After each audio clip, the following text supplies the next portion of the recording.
방금 한 분이 화실 왔다 가셨는데 유럽 여행 갔다가 이 와인을 5년 된 와인을 가져오셨어요. 뭐 에스탄호 모르겠어요. 와인 잘 몰라요. 근데 조금 한 잔 했는데 굉장히 좀 달았어요. 저는 좀 떫은 맛이 나는 걸 좋아하거든요. 자, 그래서 신문이 또 많이 밀렸는데 제가 예전에 강의 다닐 때 이제 아파트 거래가 안 되는 때가 온다고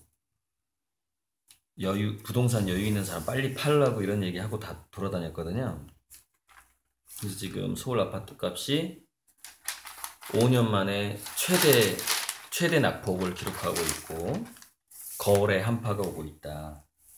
자, 요렇게 되니까 드디어 서울시에서 이걸 허용하죠.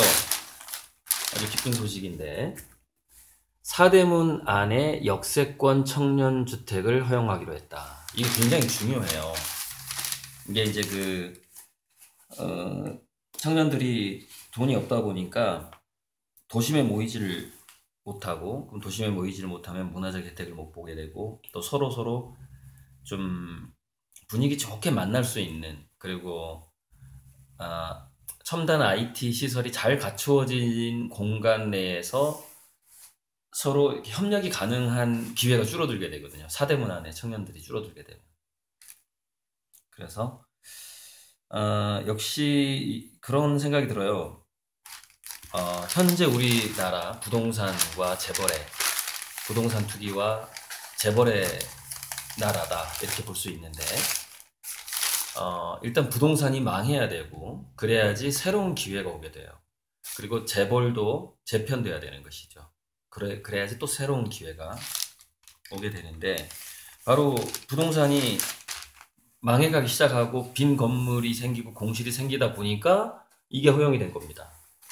부동산이 계속 거래가 잘 되고 했을 때 사대문 안에 청년들이 싸게 거주할 수 있는 공간을 허락을 안 하죠. 건물주라든가 이런 사람들이.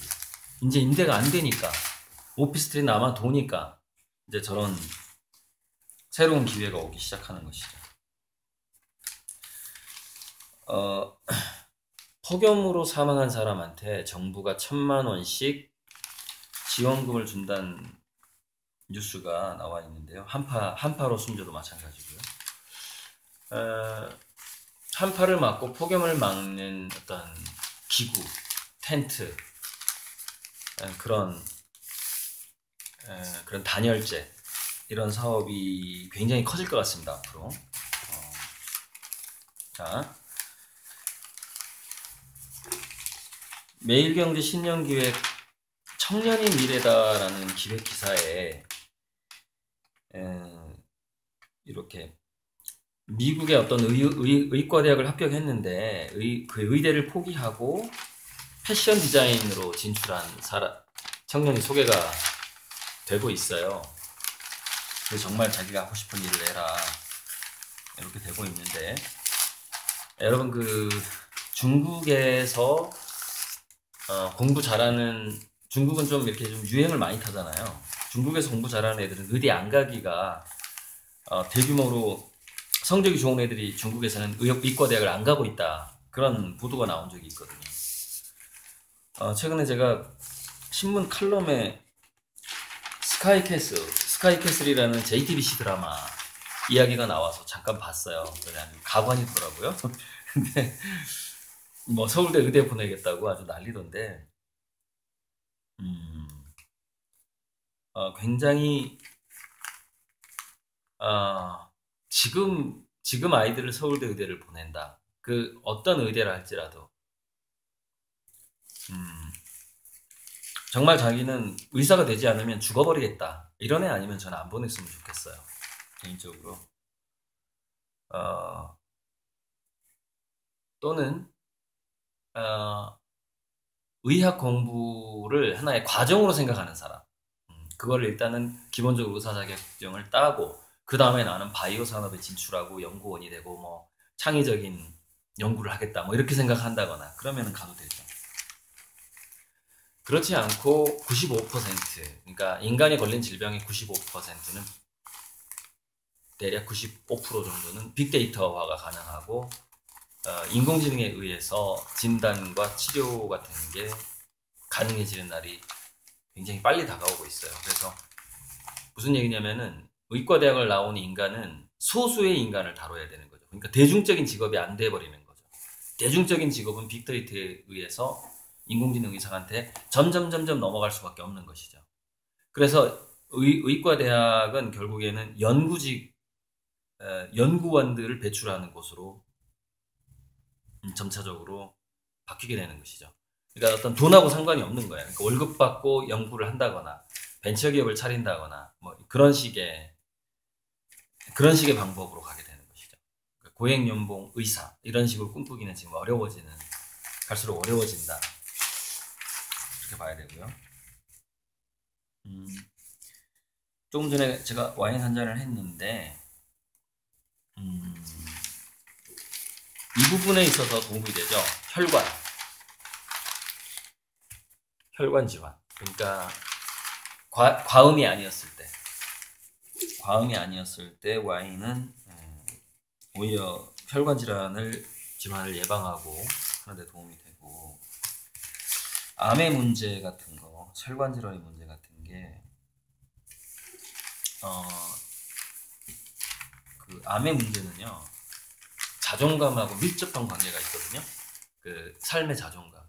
그리고 삶의 자존감은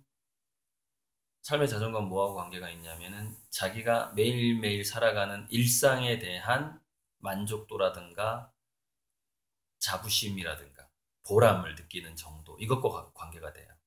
그래서 왜 봉사활동을 하면 암이 낫는 이유가 뭐냐면은 매일매일 일상에 보람, 자부심, 만족감, 자존감 이런 게 올라가기 때문에 암이 낫는 거거든요. 그렇게 심리적인 만족도, 그리고 자존감과 암의 관계, 이런 것들은 이제 앞으로 과학적으로 다 밝혀질 거라고 봐요. 그래서 우리가 진로지도하고 암이 관계가 없을 것 같지만 한국 사회에서는 우리 청소년들의 진로지도와 암 발병률은 저는 깊은 관련이 있다고 생각해요. 그런 이야기들을 제 두뇌사용 설명서라는 책에 잘 써놨으니까 한번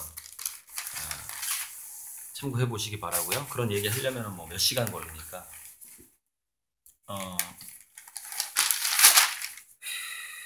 자, 제가 다가오는 경제 공황을 잘 버티려면 그 안전장치를 만들기 위해서는 지역화폐가 중요하다, 이런 얘기 자주 했었는데, 지역화폐가 5배로 늘린다, 골목 상권의 2조가 풀린다, 이런 기사가 나왔는데 굉장히 중요한 거예요. 특히 플랫폼이 외국의 대기업 플랫폼이 들어오는 이 상황에서는 지킬 수 있는 자금 유출을 막을 수 있는 부분은 막는 게 중요하죠. 자, 타워 크레인 사고가 2018년에 제로였답니다. 없었답니다. 왜 없었냐면은 제대로 점검하고 안전 검사하고 이렇게 불시에 찾아가서 또 검사하고 벌금을 매기고 뭔가 잘못하고 있으면 이런 식으로 관리해 주니까 사고가 안 나잖아요. 2017년만 해도요 17명이 죽었어요. 근데 2018년에 한 명도 안 죽었어요. 관리하면 안 죽는 거예요. 예방하면. 타워 크레인 사망자. 김영균법 마찬가지죠. 법률 아직 부족해요. 아직 부족한데 현장 관리, 감독, 벌금 이런 것들을 아주 철저하게 해야죠. 비정규직을 없앨 수는 없지만 비정규직을 죽여서는 안 되잖아요. 자, 지금 미국 백악관이 점점점 위험해지고 있다라는 시사인의 기자가 나왔거든요. 기사가 뭐냐면 매티스다 그러면은 이제 얼마 전에 왜 시리아 철군했을 때 전 미군 사령관이 어떤 방송국에 나가서 트럼프를 막 까거든요. 그러니까 무슨 얘기냐면 트럼프보다 나이가 많고 또 그 분야에서 원로예요. 경력이 아주 많고 매티스도 그런 인물이죠. 그래서 어떤 결정적인 상황, 대통령이 이렇게 할까 저렇게 할까 할 때 비탄 없이 반론을 제기할 수 있는 어른들이라는 것이죠. 근데 지금 미국 백악관의 상황이 뭐냐면 트럼프가 어른들을 제거하고 있다는 거예요. 그러니까 자기한테 반론을 제기할 만한 그런 어떤 관록, 경험, 소신이 있는 사람들을 제거하고, 그럼 어떤 사람들로 지금 교체하고 있느냐? 트럼프에게 충성하는 강경파로 바꾸고 있다는 겁니다. 그러니까 무슨 얘기냐면 트럼프가 어떤 걸 결정했을 때 예스맨들을 뽑고 있다는 거죠. 근데 그 예스맨들이 매파 쪽에서 내려오고 있다는 것이죠. 점점 위험해지고 있는 겁니다. 현재 백악관의 의사결정 시스템이 위험해지고 있다는 것이죠.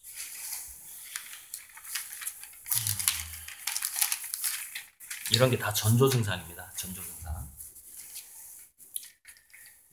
이건 참 안타까운데 공유 공간 서비스 있죠. 공유 오피스 서비스가 대기업들이 더 좋은 시설로 뛰어들고 있다는 거죠. 이게 원래 청년들이 중소기업으로 하고 있는 거였는데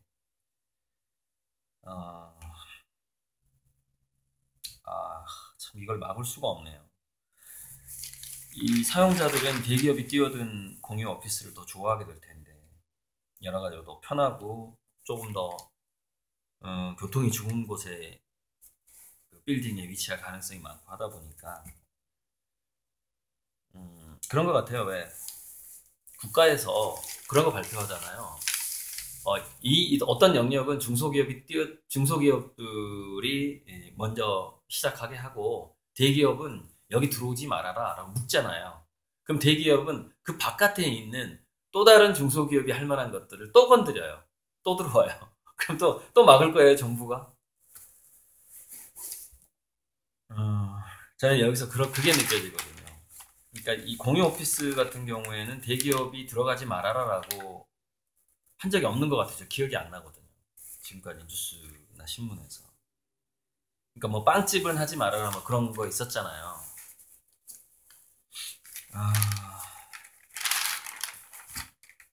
대기업 중에서 가장 염치 없고 가장 뻔뻔하고 가장 중소기업들을 쥐어짜는 걸로 알려져 있는 그룹이 하나 있죠. 그 그룹이 가장 먼저 진출했네요. 롯데. 피도 눈물도 없죠. 직원들 고생시키는 것도 그렇고 저는 거기서 직간접적으로 관계자들한테 얘기를 정말 많이 들었어요. 제가 당하기도 했고 롯데한테.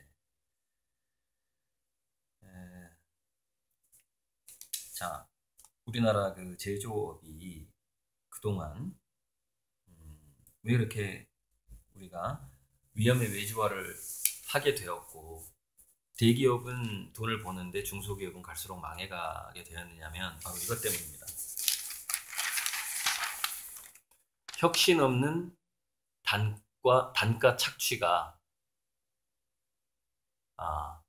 지속되어 왔다는 거. 이것은 글쎄 한 20년 지속되어 왔을 거예요. 그리고 혁신 없이 하청업체에게 그 부품 단가라든가 이런 것들을 계속해서 떨어뜨리게 하면서 대기업은 그 이윤을 그대로 유지시키는 방식이 10년간 더 심화되어 왔던 거죠. 왜냐면 혁신이 없으니까. 그리고 외국의 그 경쟁업체가 생기니까 혁신 없는 단가 착취가 지난 10년간 심해졌고 그것 때문에 하청 재하청을 주면서 또 그 인건비를 떨어뜨리는 거죠. 인건비를 떨어뜨려서 안전장치에는 돈을 안 들이고 하다 보니까 사람들이 많이 죽게 된 거예요. 비정규직이. 이게 바로 죽음의 외주화인데 죽음의 외주화는 자본가들이 창조적인 혁신이 없이 창조적인 파괴가 없이 이윤을 얻고자 할 때 단순한 어떤 주식 투자 돈 빌려주고 이자를 뜯어먹는다거나 그런 걸 할 때 자연스럽게 위험의 외주화가 일어나게 됩니다. 그래서 이 신문, 이 한겨레 신문 바로 옆쪽에 어떤 기사가 있었냐면, 제가 이제 보여주기 싫어서 뜯어버렸는데, 일본은 그러지 않았다라는 기사가 연속돼 있었어요.